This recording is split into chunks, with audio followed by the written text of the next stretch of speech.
Hey everyone, my name is Kendra. I am a solo traveler from Los Angeles, California. Hi guys, I'm Felippe Bernardes. I'm from Brazil. My name is Courtney. I run She Traveled the World. Hey everyone, my name's Nolan. I'm from Ottawa, Canada.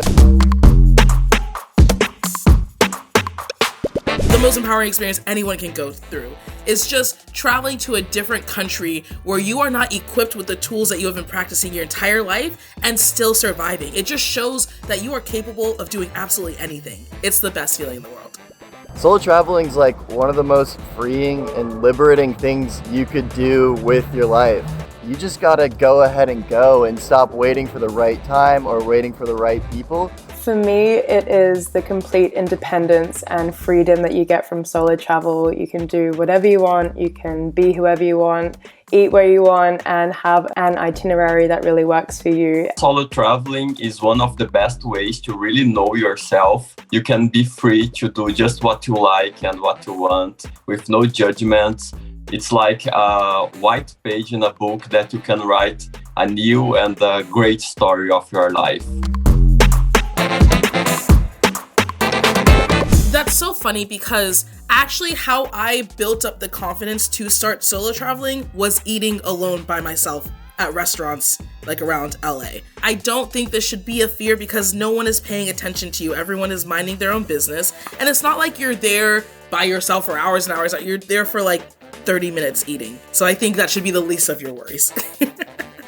Yes, sometimes it feels like you have the whole restaurant watching you, and I've definitely felt a little nervous, but then I remember people are so focused on themselves, they really aren't paying any attention to you. Staying in the hostel, it's normal to invite someone to have food with you, or also you can buy food and cook together. At hostel, there is this sense of community that makes these things work. I'm going out on my own, I'm discovering a new cuisine. Maybe some people will see me there alone and see I'm a foreigner and want to talk to me. Who knows? I just consider it as a whole kind of experience on its own, and I feel like that took away the fear.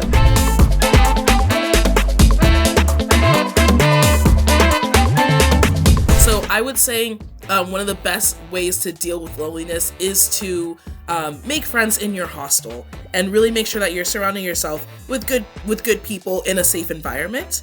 I meet so many people in my hostels and I end up hanging out with them. So while I may be spending the day alone, I always go back at the end of the day and have people. I'm surrounded by so many people who are amazing and who also love traveling.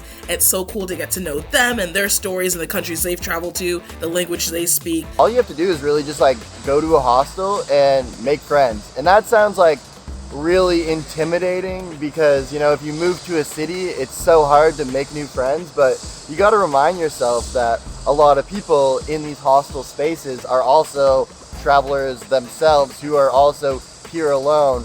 So if you go up to them and start a conversation, they're going to be super inviting. I find meditation really helps me.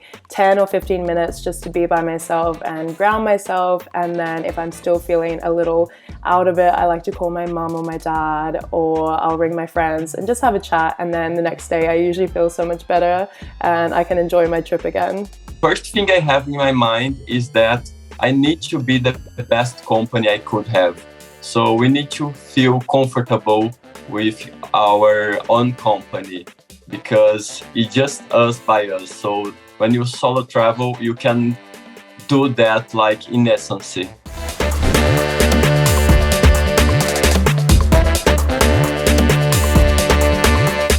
Ooh, that's a great question. Something that's really important before you solo travel is kind of knowing culturally like what's acceptable in each country. And something I've been told from people who live in like Scandinavia and Finland is like people don't like to be talked to on public transportation. People don't like when complete strangers just like walk up to them and start talking to them. And that's like my whole MO. And so you don't ever want to be offensive. You don't ever want to come off as rude according to another country's culture that you're not familiar with. Location doesn't matter as much as people think.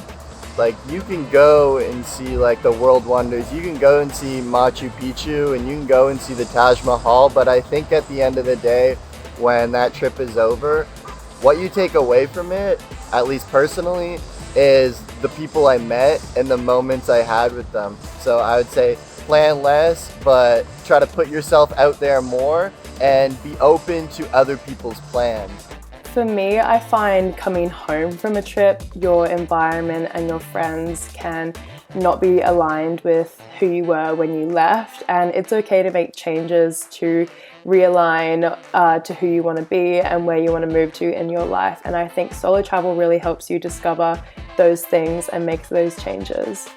Yeah, actually, the first thing is I'm not gonna need everything I think I'm gonna need. Like, I don't need 10 t-shirts, 3 shoes. I'm not gonna die without my mother's coffee or the native food I just have in my country. So just keep listening to your heart and you're gonna be fine. This is the best way.